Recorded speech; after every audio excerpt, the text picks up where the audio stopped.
start wintergreen in early August.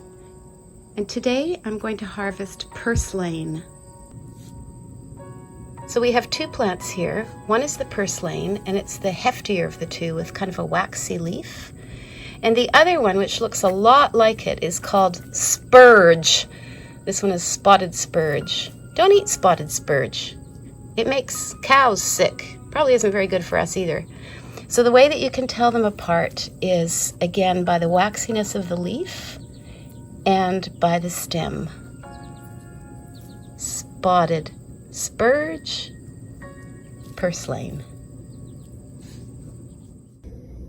There's the purslane. It has to be washed quite well because it grows so close to the ground and you don't want to be chewing on sand or soil or something. And we washed it in the sink, ran it through the colander, and dried it a little bit in paper towel.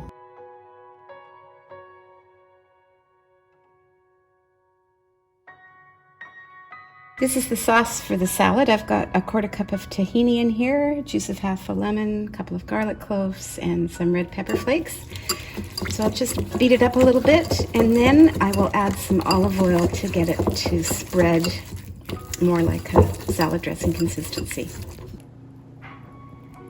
There's our salad, and it's dressed with the tahini and lemon dressing, which is sitting in the green bowl. And now I'm just going to sprinkle on a few toasted pepitas, and it's ready to serve.